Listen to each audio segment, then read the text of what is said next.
Big ഫ്രണ്ടിനെ അച്ഛനെ പരിചയപ്പെടുത്തി കൊടുക്കാന്ന് പറഞ്ഞ് ഞാനാ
അത് നീ നിന്റെ പ്രവൃത്തി കൊണ്ട് എന്റെ ഉള്ളിലുണ്ടാക്കിയതാ.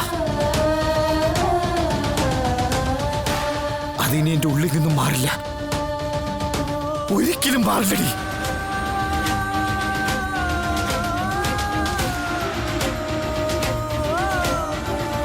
ഒരിക്കലും.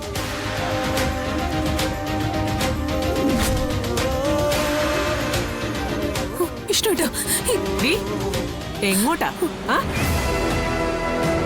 ഈ കള്ളനും പോലീസും കളി എവിടം വരെ പോകുന്നു നമുക്കൊന്ന് കാണാം.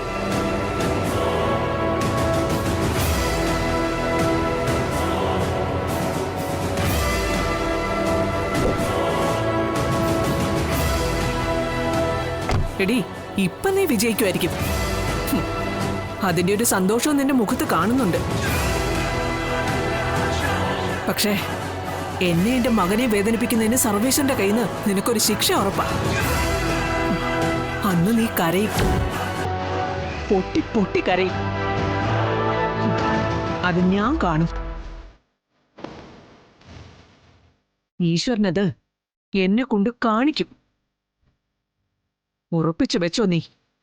നിനക്കുള്ള കുഴി നീ തന്നെ കുഴിച്ചു തുടങ്ങിയിട്ടുണ്ട്.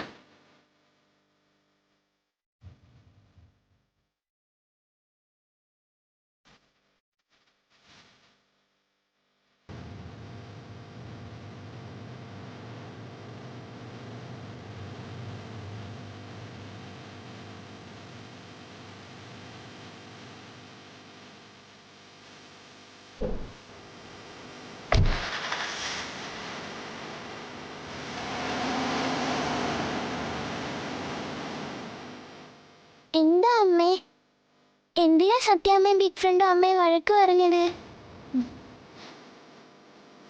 അല്ല, ഞാനും അച്ഛൻ ഇവിടെ ഉണ്ടെന്ന് അമ്മയോട് ആര് പറഞ്ഞു? അമ്മ എങ്ങനെ ഇവിടെ എത്തി?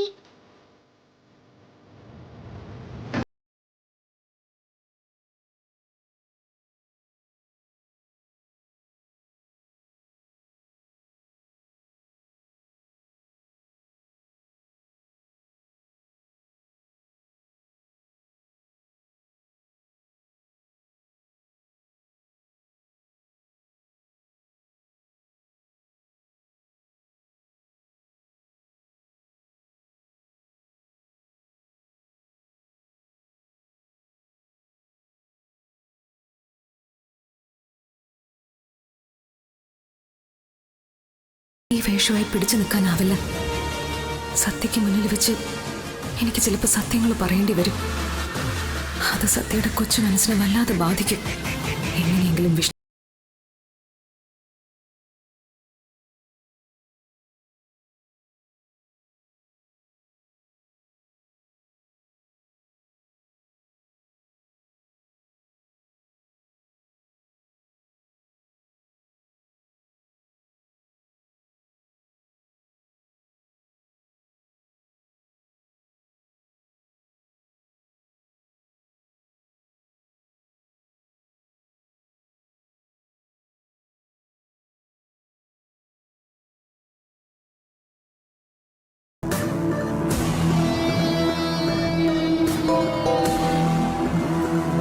ഹലോ മാഡം,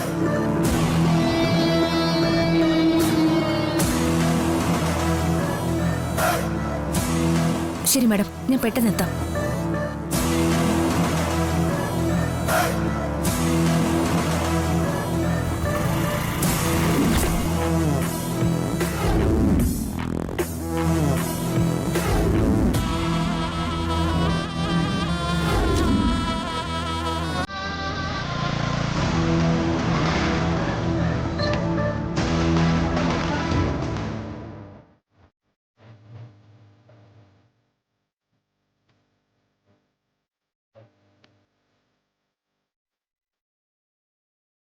മാഡം,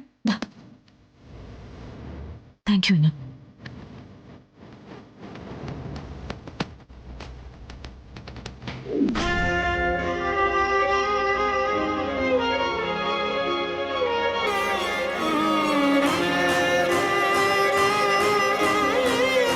ഈശ്വര, ഈ പ്രശ്നത്തിന് ഇനി എന്ത് പരിഹാരം കാണും?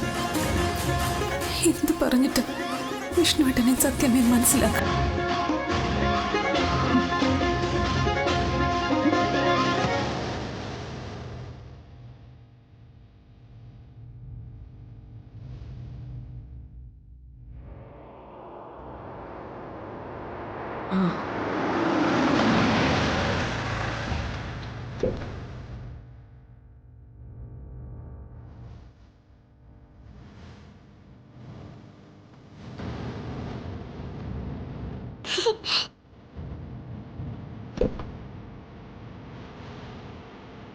അല്ല, ഇതെന്താ പോയതുപോലെ അല്ലല്ലോ വരുന്നത്? ഇതെന്താ ബൈക്ക് മാറ്റി കാറാക്കിയോ? ആക്കേണ്ടി വന്നു. കാര്യങ്ങളൊക്കെ വിശദമായിട്ട് പറയാമേ. തലനാരി കഴിക്കാൻ ഒന്ന് രക്ഷപ്പെട്ടത്.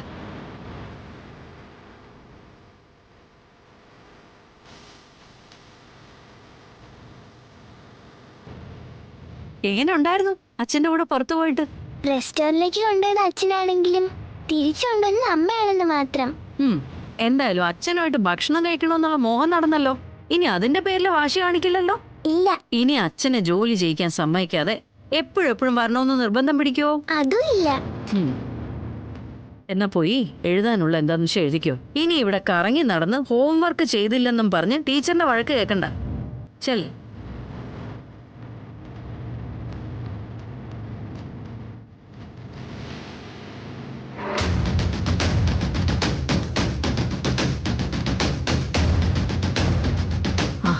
എന്താടി ഉണ്ടായത്?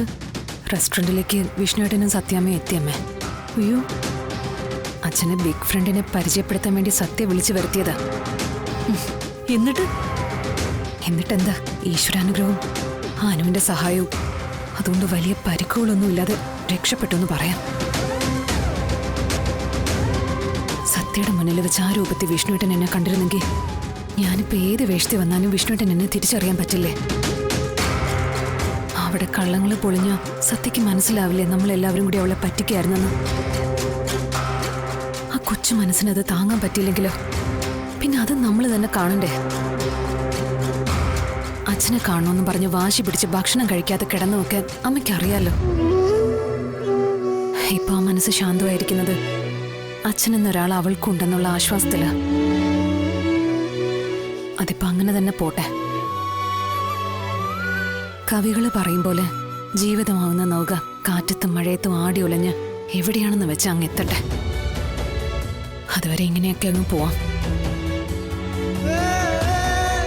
ആ മോളെ, ഈ പോക്കിനൊരു അവസാനം വേണമല്ലോ. അത് മോള് ചിന്തിച്ചിട്ടുണ്ടോ? ഇപ്പൊ എന്റെ മുന്നില് എന്റെ കുഞ്ഞിന്റെ സന്തോഷം മാത്രമേ ഉള്ളൂ അമ്മ. അതിനപ്പുറത്തേക്ക് ഞാനൊന്നും ചിന്തിക്കുന്നില്ല.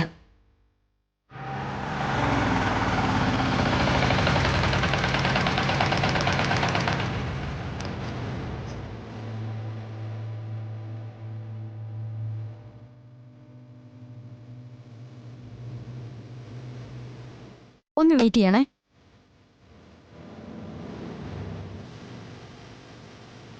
Hi puppy. സത്യ.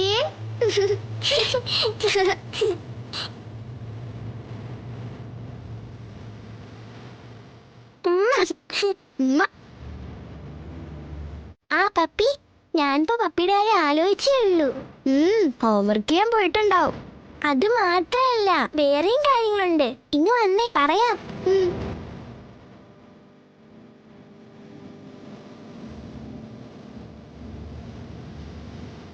എന്തൊക്കെയോ കുഞ്ഞേച്ചി ഇവിടെ നടക്കുന്നത്? സത്യയുടെ അച്ഛനായിട്ട് വന്നതാരാ? സത്യമ്മയുടെ ചോദ്യത്തിന് മുന്നിൽ എനിക്കൊന്നും പറയാൻ പറ്റുന്നില്ല. ഞാൻ ഈ വീട്ടിലെ അല്ലെന്ന് അവര് ചോദിക്കുന്നത്. ക്ഷമ, എനിക്ക് അത്യാവശ്യമായിട്ട് ഓഫീസ് വരെ ഒന്ന് പോണം. നീ അമ്മയായിട്ട് സംസാരിച്ചിരിക്കെ. അപ്പിമോളെ വിളിച്ച് അവൾക്ക് എന്തെങ്കിലുമൊക്കെ എടുത്തു കൊടുക്ക. കുഞ്ഞേച്ചി,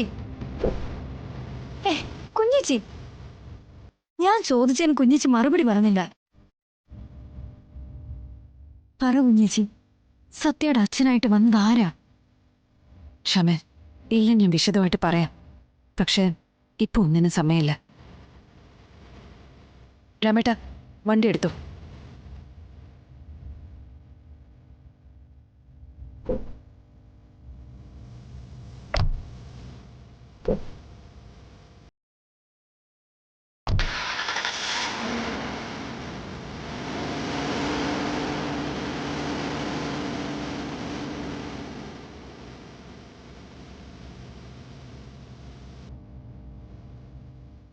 പറയമ്മേ, അതാരാ സ്കൂളിൽ വന്നത്?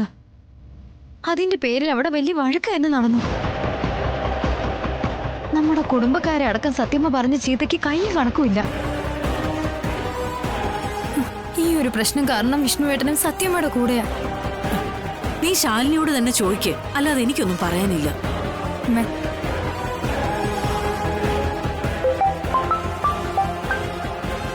അയ്യോ, സത്യമ്മ വിളിക്കോ?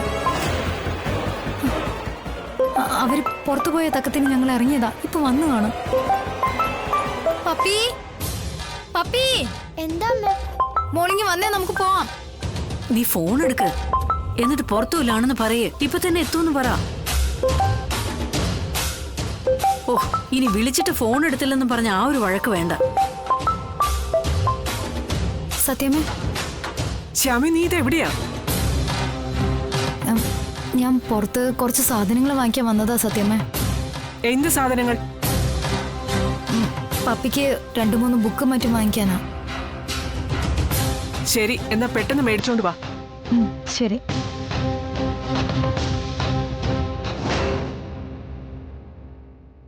പപ്പി, പപ്പി, എന്താ വിളിച്ചേ? വാ, നമുക്ക് പോവാം. ഇപ്പൊ തന്നെ പോണോ? വാ, പോവാം. ഇത്ര പെട്ടെന്നോ? കുറച്ച് കഴിഞ്ഞിട്ട് പോവാമേ. ദേ, സത്യം അവിടെ തിരക്കുന്നുണ്ട്. വൈകിയ വഴക്ക് കേൾക്കും. വാ. ടാറ്റ സത്യ. ശരി, അമ്മേ. ടാറ്റ. പോയിട്ടോ. വാ.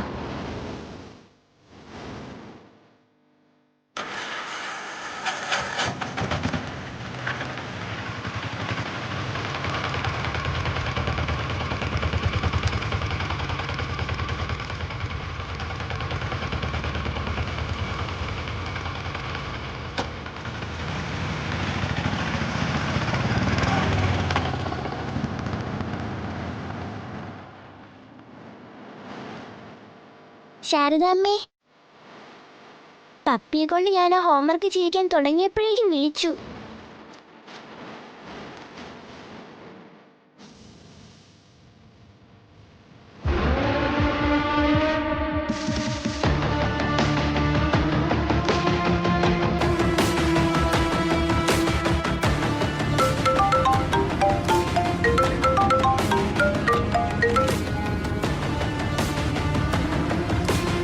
ഹലോ അമ്മേ, സത്യമ്മയുടെ ഫോൺ വന്നായിരുന്നു. അതുകൊണ്ട് ശ്യാമ പെട്ടെന്ന് പോയി.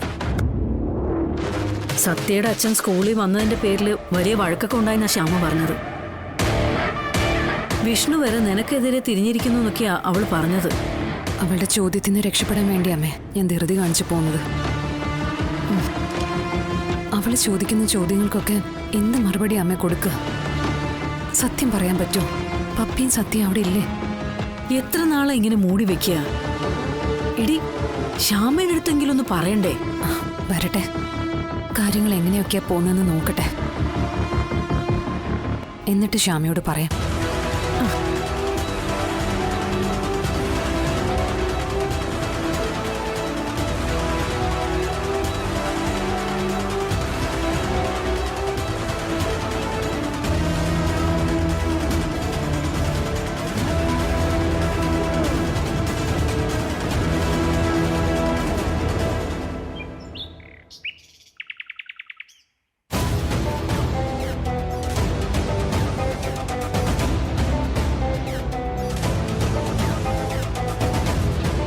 രാഘവേട്ട ദാ ചായ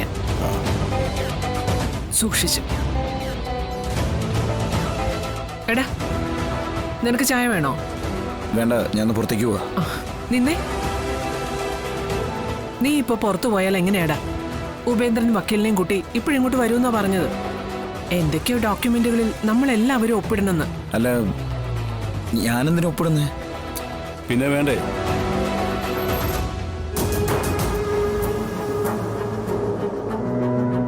സർക്കാരിലേക്ക് നമ്മുടെ വീടിന്റെയും പറമ്പിന്റെ ആധാരം രജിസ്റ്റർ ചെയ്ത് കൊടുക്കുന്നേ. അപ്പൊ പിന്നെ എന്റെ അവകാശം എന്ന നിലയിൽ നീ ഒപ്പിടണം. പിന്നീട് ഞാനായിട്ടെടുത്ത തീരുമാനം ആരും പറയത്തില്ലല്ലോ. രാഘവേട്ടൻ ഇപ്പോഴും ഉപേന്ദ്രനെ ശത്രുപക്ഷത്തെ കാണുന്നത്. ഒന്നോർത്ത അവൻ ഇതിന്റെ വല്ല ആവശ്യമുണ്ടോ? മലേഷ്യയിൽ ഇട്ടുമൂടാനുള്ള സ്വത്ത് അവനുണ്ട്. പിന്നെ ഇവിടെ ബിസിനസ് തുടങ്ങുന്നത് എന്തിനാണെന്ന് വെച്ചാ സ്വന്തം നാട്ടിൽ എന്തെങ്കിലുമൊക്കെ ചെയ്ത് ഇവിടെ ഒന്ന് വന്നു പോകാൻ.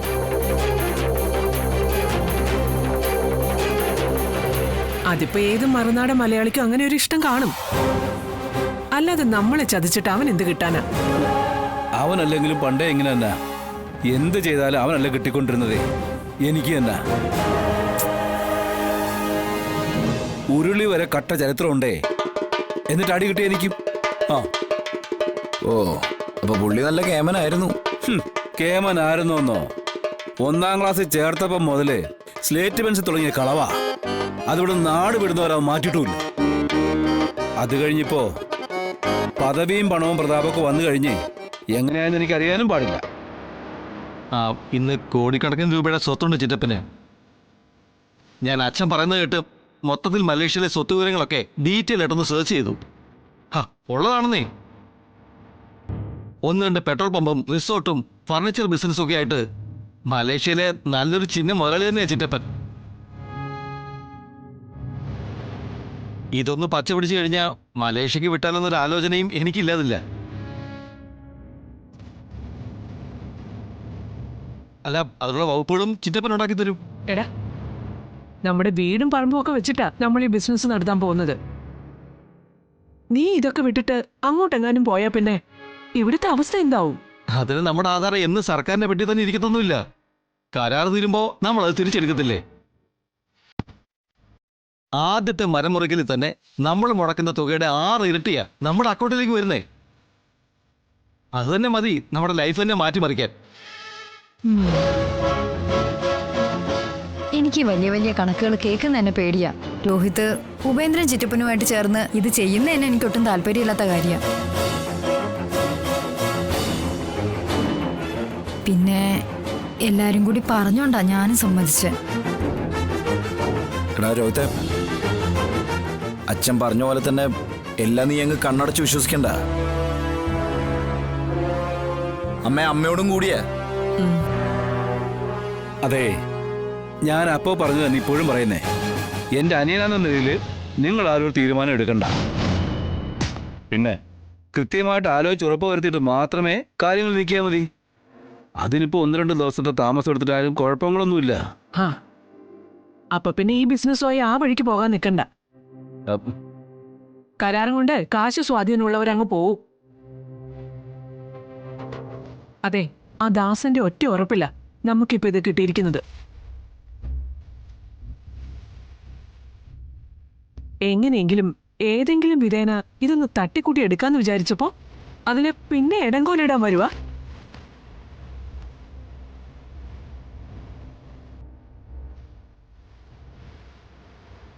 രാഘവേട്ട, ഒരു കുഴപ്പം ഉണ്ടാവില്ല. ഈ സംശയങ്ങളൊക്കെ ഒന്ന് ഒഴിവാക്കി എന്റെ കൂടെ നിന്ന് തന്നാ മതി. ഇനിയിപ്പോ ഞാൻ ഒന്നും പറയുന്നില്ല, പറഞ്ഞിട്ട് കാര്യമില്ലല്ലോ.